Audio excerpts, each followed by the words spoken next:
ability to create a new normal as we keep healing and overcoming struggles. But you cannot heal if you do not address the things that's going on with you. So somebody said earlier, we can't keep on talking about what happens in my house stays in my house, because that's facts. Because if what happens in your house stays in your house and you never learn how to heal what's broken in your house, when you leave that house and then you go build your own house, or your kids leave your house and go build their own house, that brokenness is going to follow. Somebody got to address it, let it be you. And let's not do it with shame. Because people may talk about you, but the people that talk the most are the ones that's probably got the clauses that's still on. So understand that nobody in this room has the right to judge anybody else for the struggles that they have, because we all struggle differently. It doesn't matter how much money you have in your wallet or in your bank account, because millionaires got problems too. And baby, what Biggie say, more money, more problems. That is the fact. And so I want to give you guys the chaos mindset real quick. The chaos mindset is the phrase. To live a life of chaos, you must be willing to break free from your barriers, get raw with your issues, reset your mind, and be patient with you. Raw, reset, patient, free are all acronyms. Free. Free stands for forgive, release, embrace, and elevate. Now with chaos, when I say forgive, that don't mean you gotta hold hands and say kumbaya and go to the because it's a whole lot of people that I forgive that I don't fool with. Forgiveness does not mean continued access. It does not mean rekindling the relationship. Forgiveness means with chaos that I have gotten to a point where the person or the situation no longer negatively impacts me. That's what it is. Because I need you not to be a hostage to the things that have happened to you. Your trauma is not who you are, it is something that you have experienced. And so when I talk about forgiveness, before we get to forgiving other people, I need you to forgive yourself. Because you can be your hardest critic. That was dumb, that was stupid. I can't believe I stayed that long. I wasted my time. I can't believe I missed that opportunity. I did this, I did that. I need you to understand that 9 times out of 10, you made the decisions that you made when you weren't in the places that you wanted to be because you were surviving. You didn't know how to be happy, healthy, and thriving. All you knew how to do was survive. Forgive yourself for the decisions that you made just to survive. You did the best that you could with what you have, and they be like, well, if you know better, you do better. Well, oftentimes folks have been exposed to better, but they didn't learn better, so they didn't have the skill to do better. So understand that just because you were exposed to it, you may not have learned it, and if you didn't learn it, you couldn't implement it. Give yourself grace. Don't be so hard on yourself. Okay? Then we got to forgive other folks. Need you to understand we have to forgive other folks. And the only reason why we have to forgive is because we have to understand that we is the folks that we need to forgive us because we've made some decisions during our lives. But again, forgiveness don't mean continued access, so you can forgive them folks and still, I say, air hugs and sour kisses. But I need you to forgive people for not being who you wanted or needed them to be when you wanted or needed them to be something in your life. I need you to release yourself from the unrealistic expectations that you put on people. Because oftentimes we hurt our own feelings because we expect us out of other people. We expect us. What you got to understand is people are who they are based off of what they've been through. The people that they've come into contact with. And sometimes people don't have the capacity. People don't have it in them. Even if they tell you, I say patterns don't lie, people do. So I need you to pay attention to the patterns. Stop expecting honesty from people that lie to themselves. loyalty from people that ain't loyal with themselves. Sis, stop expecting consistency from that man and he ain't consistent with himself. You gotta put that out there. I just gotta say it. Bro ain't been consistent since 1973, but you mad he ain't been consistent with you for the last 2 years. He ain't got it, sis. He ain't got it. He ain't got it. Even though he told you that he did in his mind at that time, he really, but he lied himself, sis. He thought so too. He ain't got it. But what I need you to understand is that you have to learn, because accountability is where healing begins. You have to learn to see people for who and what they are and not for what you want them to be. And then you have to hold them to their expectations and not your own. And then once you recognize who they are, don't you lie to you about who they are. Because there's something called cognitive distortions and they are real. Don't you do it to yourself.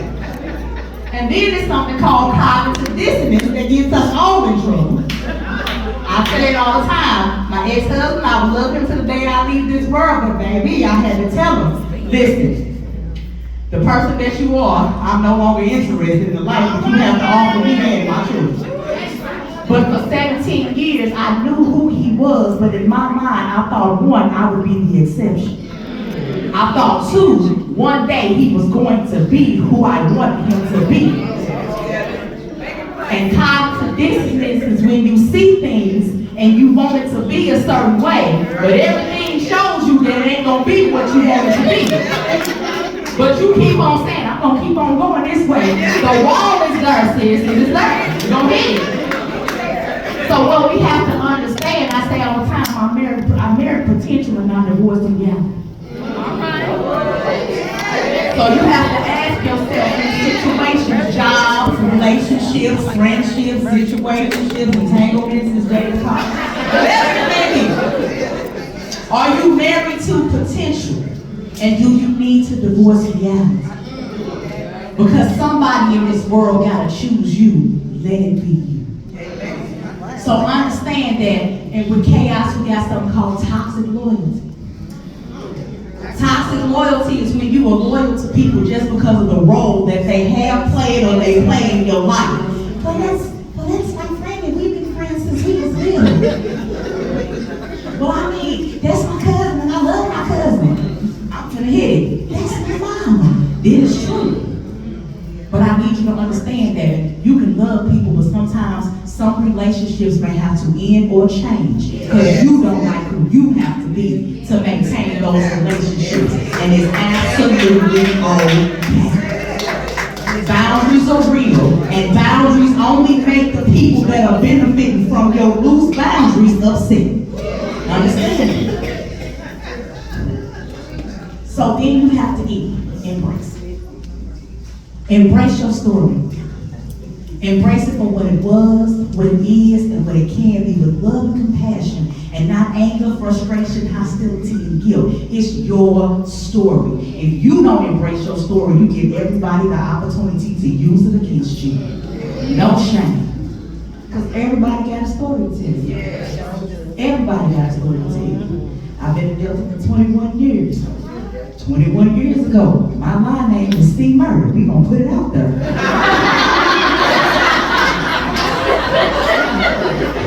I didn't get that name from baking cookies. We just gonna put it out there. I came a long way. I used to be there. We gonna call Candice last because we know she's about to tear some stuff up. But I was smart though. I was really smart. But that's my story. And I own it. Because I ain't gonna let nobody, yeah, I did it. I sure did. I sure did do it. I did it. But I learned from it. Because if I can't share my story, then therefore I can't help other people heal. Because there's someone else's healing in my testimony. And so, whatever it is that happened to you, whatever it is, if you've been through domestic violence, if you have been through any type of abuse, physical, mental, emotional, sexual, whatever. If you've made some choices and you did some time and you served your time You stayed longer than you wish you would have stayed, and now you ain't in it no more. If you didn't do the best by your kids and you trying to figure out how to change the way that your relationship is with your parents, or if people didn't do right by you, I need you to understand that it's absolutely okay for you to heal without the apologies that you feel like you deserve. So for me to you, I'm sorry. I'm sorry that they left you. I'm sorry that they hurt you. I'm sorry that they put you in positions to make you make decisions that you weren't proud of. I'm sorry, but you can't stay there. You can't stay there. Because you're writing a whole novel. So I need you not to get stuck in one chapter. Because you're writing a whole novel. So you embrace your story for what it was, it happened. What it is, how is it impacting me now, and for what it will be. With love and compassion, you can elevate. And so when we elevate, I say, change your mind, you change your life. And so stop talking about why. Why did it happen? Why did they do this? Why they didn't do this? Why did they say this? Why? It don't matter why, because if you know why, they're going to change it. I say, WHW. What, how, what? What happened? How did it impact me? And what am I going to do about it? We are not victims in this room. We are victorious. Understand? Change the way you look at things. And so sometimes you gotta do wrong. RAW stands for realize, admit, and work through. Many of us are on autopilot. We are waking up to go to sleep. Some of us right now are cheating because we are dreaming about our beds right now.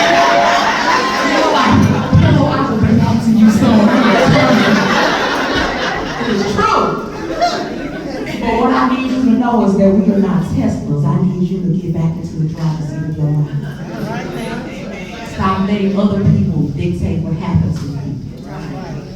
I need you to understand that you teach people how to treat you. That means that you have to build a relationship with you so you know how to teach people how to treat you. Stop letting people do to you whatever they want to do. It ain't fair. Okay? And so, RAW, realize when there's an issue. Admit what your role is in it. Stop being like they did, they. I can blame my ex-husband from here to tomorrow, but guess what? The first time that some stuff happened, I forgave it. The second time some stuff happened, I forgave it. First time it was on him, second, third, fourth, fifth, and however many times after that was on me. I had to own it. You gotta own it. Again, accountability is the root of healing. And you understand that you can't change people. You can only change yourself, the level of access you give people to you, and how you respond to what they do. That's all you get. So realize the problem, admit your role in it and how it's impacting you, and then work to create a new normal. And the way that you do that is with intention, attention, and attitude. Be intentional about what you're doing. It's okay for you to question yourself on why you're making the decisions that you make. Because we operate 90% from our subconscious brain and 10% from our conscious. That means that 90% of the things that you do are based off of things that have already happened. So if it was dog trash the first time you did it, it's going to be dog trash the 719 times you do it. Until you recognize it, unlearn it, and then learn a new way of doing things. So be intentional about why you're doing what you're doing. Ask yourself questions. Be aware of who and what you give your attention to, because you are a product of your environment, goods, bads, and ugly. And then with what you give your attention to and what you being intentional about, if it impacts your attitude in a negative way, make changes. Stop being okay with the things that hurt you, because that's not fair to you. Don't hurt yourself on purpose, because that's not fair to you. So sometimes you gotta reset. Reset stands for remember every situation encourages thought. Every last one of it. Understand that you got choices. Trauma, depression, anxiety. Things make you feel like you don't have any choices. Your brain starts telling you that you can't. Yes, you can. So remember that you have choices.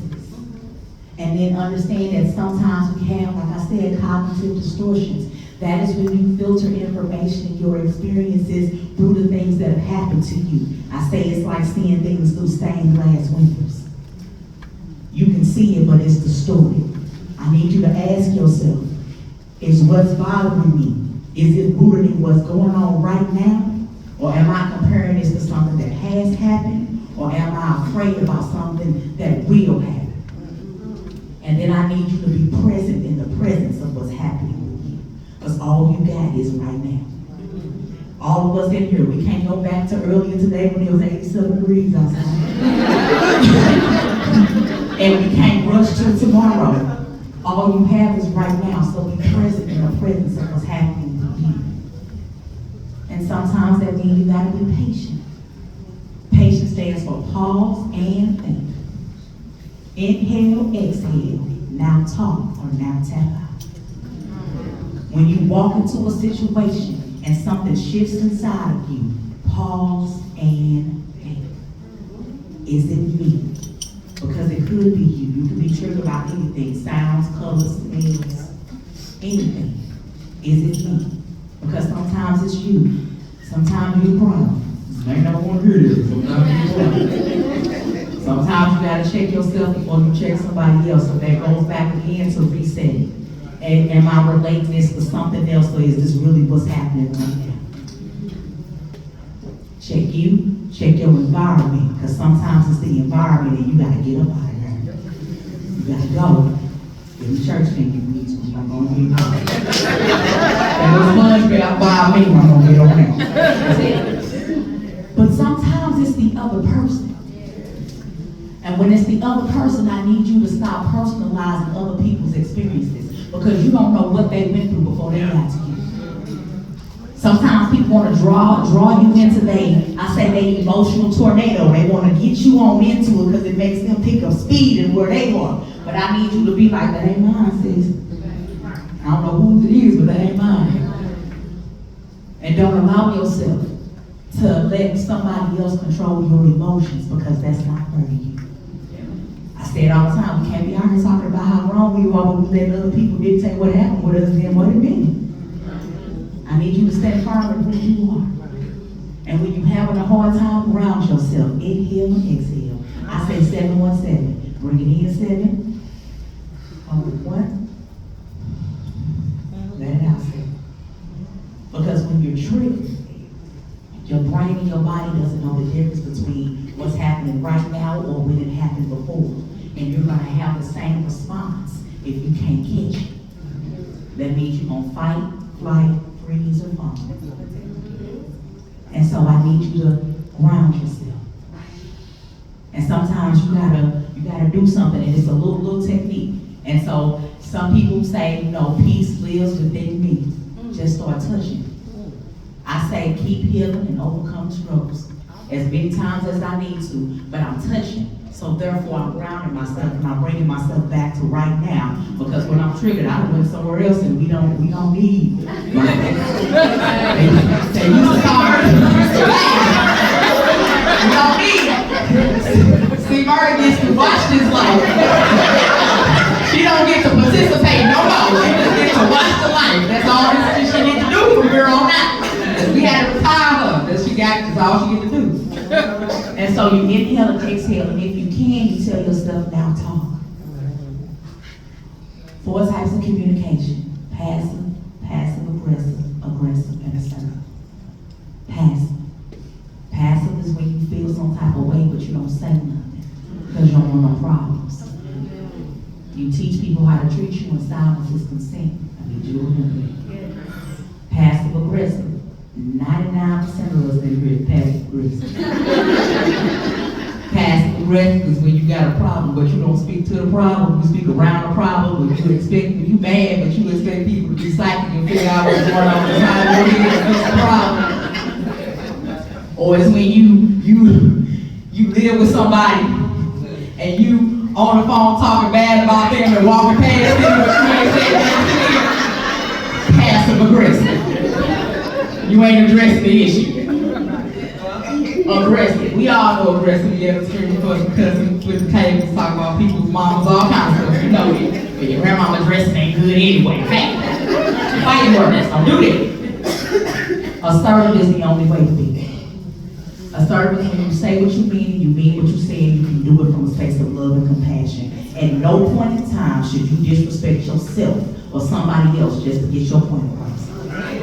Understand that at any point in time when you start using words as weapons, you are involved in an argument. I don't care if you whispering, you still arguing. That's what's happening. Most people are like, I didn't raise my voice, but you still talked about that man. Arguing still. And understand that if you're engaged in an argument, that means that either you're triggered, they're triggered, or both of you are triggered. And when people are triggered, that means that they don't feel physically and or emotionally safe. And so that means that they are not listening to you to understand. They are going to be defensive, and they are going to try to protect themselves, even if the threat isn't real. It's real to them. Because what you tell yourself is your truth, even if it ain't the truth. So in times like that, I need you to tap out. Tap out doesn't mean you're weak. Tap out means I respect myself to the point that I'm not going to disrespect myself and keep this going. And so, in closing, because that's the chaos mindset, ain't nothing wrong with you. Ain't nothing wrong with none of us in here. But it's quite a possibility that there are some things that have happened to us, and it's changed us and the way that we interact with the world around us. You may not be able to change what happened to you. You may not be able to change who did. But that tagline that they started oversaturating when COVID hit, it's okay not to be okay. Facts. It is okay not to be okay. But what they forget, once you figure out you're not okay, then it's on you to do something about it. Because happiness, healing, and peace are inside jobs. I need you to do the work. So in closing, I want to give you all the chaos affirmation. Here we go. My story is my story because it makes me who I am. I'm never ashamed of what I've been through. I'm now doing the best I can. My feelings are my feelings, even when it's a burden to hold. There is nothing wrong with saying it's hard to carry the load. I reset now to remember every situation encourages thought. When I realize, admit, and work through my issues, I can get wrong. I embrace my whole truth as I break free. Forgive, release, embrace, and elevate over any dis-ease. One day at a time, no shame on the days I feel trouble. Working hard every day to keep healing and overcoming struggles. You got it.